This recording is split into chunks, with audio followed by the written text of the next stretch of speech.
Baik pemirsa, sebelum nanti kita lanjutkan perbincangan dengan Dr. Danardi yang mungkin juga akan memberikan pandangannya trauma healing seperti apa yang seharusnya diberikan kepada para korban gempa di Sulawesi Barat ini agar mereka bisa bangkit. Nah, ini kita juga sudah terhubung dengan narasumber berikutnya, Bapak Muhammad Idris selaku Sekda Provinsi Sulawesi Barat. Assalamualaikum warahmatullahi wabarakatuh. Selamat malam Pak Idris.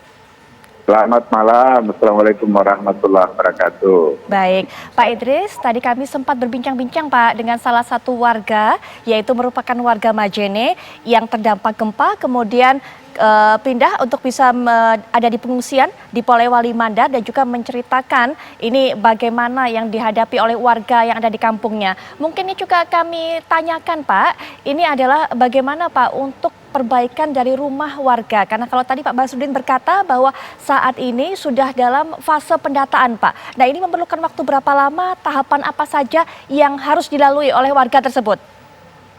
Ya, terima kasih. Saat ini betul kami sedang melakukan pendataan bersama dengan berbagai pihak, terutama dengan kawan-kawan yang ada di BNN. Ya, kita saat ini bekerja sama juga dengan berbagai relawan, termasuk juga pemerintah daerah untuk memastikan status rumah ya warga negara kita yang terkena gempa. Status rumah itu Pak, dalam pengertian kita melihat level kerusakan dari rumah itu. Seperti yang kita ketahui, selalu kita membuat 3 kategori. Yang pertama adalah kategori rumah dengan rusak yang berat. Yang kedua kategori rumah dengan rusak sedang. Dan yang ketiga adalah rusak ringan. Nah, tentu saja yang paling kita butuhkan itu adalah presisi data. Karena nantinya kita akan masuk kepada kebijakan bagaimana pemerintah memenuhi janji dan juga kebijakan yang telah disampaikan oleh Bapak Presiden. Bahwa setiap rumah yang mengalami kerusakan akibat gempa itu akan diberikan tunjangan santunan perumahan. Yang sedang, yang ringan itu 10 juta, yang sedang 25 juta, dan yang berat, rusak berat itu 50 juta. Nah, itu yang saat ini kita lakukan, dan kita memiliki target waktu seperti yang disampaikan oleh Kepala BNPD, bahwa diusahakan pada minggu ini kita sudah memiliki clearing data. Ya, memang data ini akan dinamis, tetapi seolah hari Rabu kita memiliki komitmen untuk merampungkan pendataan ini. Baik, Pak Idris, ada hal juga yang harus kami konfirmasi dan juga kami tanyakan lebih lanjut. Karena beredar gambar yang kita tahu juga bahwa informasi yang kami dapatkan juga dari tim yang ada di sana bahwa saat pembagian bantuan ini distribusinya tidak berjalan dengan baik, Pak. Sehingga kemudian masyarakat ataupun warga yang ada di tenda pengungsian harus berebut untuk bisa mendapatkan bantuan tersebut. Seperti apa, Pak, sebenarnya? Ya, saya perlu luruskan bahwa kalau kita lihat jumlah warga negara kita atau warga masyarakat kita yang terdampak gempa, ya, yang hitungan kita ini di 10 kecamatan terdampak dengan jumlah dan besaran ketersediaan logistik baik yang disiapkan oleh pemerintah maupun yang didukung oleh warga negara yang lain, donasi dari berbagai pihak, dari berbagai daerah. Kita dalam catatan kami ini tidak perlu ada usaha untuk berebut. Bahkan ada kesan bahwa tidak cukup. Bahkan kami memiliki kalkulasi berlebihan. Berlebihan maksudnya, Pak? Berlebihan dalam pengertian jumlah yang kita berikan santunan itu dengan ketersediaan bahan pokok itu lebih besar bahan pokok dari jumlah itu. Baik. Sehingga tidak perlu ada usaha untuk berebut. Nah, memang inilah yang kita selalu sampaikan kepada masyarakat untuk tidak perlu berebut. Ini semua cukup dalam kalkulasi yang ada di posko. Semua kita memiliki kecukupan untuk itu. Baik, Jadi Pak. Jika harapan kami jangan ada warga negara yang berebut. Baik. Cukup menyampaikan informasi itu kepada kita. Pak Idris, jika kemudian jumlah bantuan yang diberikan ini berlebih dibandingkan orang-orang yang harusnya menerima, tapi kemudian kenapa Pak Suma di lapangan ini kok kemudian terjadi perebutan? Apakah memang tidak ada petugas yang mengatur atau seperti apa kendala yang dihadapi di lapangan, Pak? Ya, sebetulnya kalau dari pos-pos kami atau tempat-tempat pengungsian kami, titik-titik itu, sebetulnya kita sudah sampaikan masing-masing punya kepala kompleks dari tempat-tempat pengungsian itu, sehingga kita bisa katakan siapa yang ada di pengungsian itu kita amankan, lalu warga negara yang tidak masuk dalam pengungsian itu kita minta diorganisasi dengan baik oleh berbagai pihak, termasuk kepala desa, kepala lingkungan. Nah, tetapi sekali lagi banyak yang di luar dari kontrol itu. Yang saya perhatikan, sebagian besar juga muncul dari orang-orang yang tidak terdampak. Jadi ini yang menarik ini. Ya, warga yang tidak terdampak kemudian datang Pak ke wilayah pengungsian untuk bisa mengambil barang bantuan, Pak.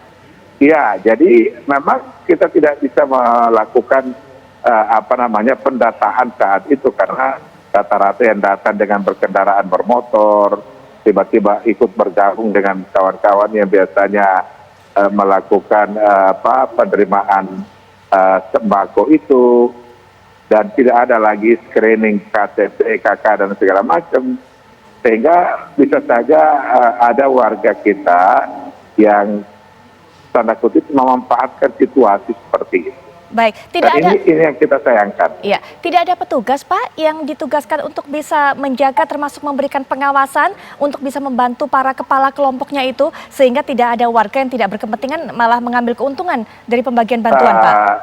Ya, petugas ada, hanya kan sekali lagi para donatur juga itu kan kadang tidak memberitahu kepada kita di mana kira-kira titik stop untuk memberikan bantuan itu kepada masyarakat. Baik. Kadang mereka secara langsung, dan pada saat mereka berhenti di satu tempat yang tidak ada informasi sebelumnya kepada petugas, nah di sanalah biasanya ada eksiden perebutan. Tetapi yakin saya di hari-hari terakhir ini tidak terlalu banyak kejadian itu. Baik. Itu mungkin kasuistik aja. Iya, baik. Pak Basrudin mungkin juga bisa bercerita Pak pengalamannya di tempat pengungsian yang Bapak tinggali saat ini. Sempat Pak berebut bantuan Pak Basrudin? Ya, sebelumnya maaf Pak Sekretariat, saya Basarudin dari Malinda Pak Sekretariat. Mudah-mudahan sehat-sehat semua Pak Sekretariat. Ya. Alhamdulillah untuk kami di sini di Posko 1 Desa Laliko, karena itu dikoordinir langsung oleh pemerintah Desa Laliko, Kecamatan Campalagian. Ya, alhamdulillah semua terorganisir dengan baik, termasuk dari sisi pengaturannya. Kemudian alhamdulillah juga disiapkan dapur umum gitu. Ya, untuk di tempat kami ini alhamdulillah pelayanannya sudah luar biasa gitu. Termasuk bantuan-bantuan dari para donatur, bukan hanya dari sisi logistik makanan, pakaian, tapi perumah-perumah healing, termasuk kegiatan-kegiatan belajar anak-anak, mengajinya gitu. Alhamdulillah ada semacam perumah-perumah healing yang diprogramkan di sini. Baik, jadi mungkin alhamdulillah di sana tercukupi ya Pak? Karena tidak terkoordinir dengan baik. Baik. Maka seperti itu kasus yang sampaikan tadi Pak. Baik. Nanti kita akan juga dapatkan keterangan lebih lanjut, baik dari Pak Basrudin maupun dari Pak Idris, tapi kita akan dengarkan dulu Dr. Danardi. Tadi Pak Basrudin sempat bercerita, trauma yang dialami oleh terutama anak-anak dan lansia ini begitu hebatnya, begitu luar biasanya. Bahkan sepanjang perjalanan dari tempat tinggal menuju tempat pengungsian ini berteriak-teriak terus. Ini apa yang dihadapi mereka? Jadi memang betul, jadi suatu bencana alam, suatu gempa, suatu gunung meletus, itu di dalam buku-buku psikiatri dikatakan suatu trauma psikis yang berat atau stres psikososial yang berat. Jadi khususnya pada anak-anak memang itu akan terjadi namanya reaksi stres akut. Jadi seperti mimpi, seperti ya tadi seperti teriak-teriak, dengar air mengericik aja sudah bisa teriak, atau dengar deritan itu diidentikan itu suatu gempa. Jadi namanya reaksi stres akut itu dalam keadaan sangat gelisah, bisa berteriak-teriak seperti itu, juga tidur tidak bisa tenang. Nah seperti itu berharapnya memang tidak berkepanjangan. Jadi anak-anak diharapkan katakanlah kurang dari seminggu diharapkan sudah bisa normal kembali, sudah tenang kembali. Jadi tim pendampingan di sini memang sangat penting sekali, meskipun sebenarnya kebutuhan fisik lah nomor satu. Tapi bahwa dibarengi dengan pendampingan secara mental, saya kira teman-teman di Majene atau juga di Mamuju, teman-teman kami psikiater sudah bergerak di sana, sudah beberapa hari ada di sana, dan kami juga berhubungan dari perhimpunan ini berhubungan dan mereka mengirim aktivitasnya. Pada dasarnya level seseorang itu penerimaannya berbeda-beda. Baik. Jadi ada yang dalam beberapa hari saja sudah menerima, sudah bisa dalam bersyukur dalam bahwa dia masih hidup, dia masih diberi tidak terlalu kehilangan banyak, tapi bahwa ada yang masih dalam kondisi marah, kondisi protes, mengapa ini saya, dan bisa marah kepada pemerintah, marah kepada temannya, bahkan bisa marah sama Tuhan. Itu tentu yang perlu segera mendapat pendampingan. Baik. Pendampingan memang tidak selalu mudah, bahwa kalau melihat kondisi yang masih dalam keadaan marah, dalam keadaan protes, memang kita harus pandai-pandai. Ini memang ada ilmunya. Tapi kalau menghadapi yang sudah dalam fase bisa bargaining, bisa menerima keadaan, mulai pingin berubah, itu katakanlah setengah terapi sudah berjalan. Dan itu pendampingannya tetap juga dilakukan, namun tidak seberat kalau masih dalam fase protes atau fase marah. Baik, nanti kita akan juga dengarkan dokter bagaimana tim pendampingan di sana ini bekerja berupaya untuk bisa membuat masyarakat yang terdampak ataupun para korban gempa ini bisa melupakan trauma tersebut dan juga bisa bangkit kembali. Nanti Pak Putut Wibowo selaku Koordinator Layanan Dukungan Psikososial Kementerian Sosial Republik Indonesia akan bercerita dan akan bergabung juga dengan kita dalam diskusi ini. Tapi sesaat lagi kami akan segera kembali.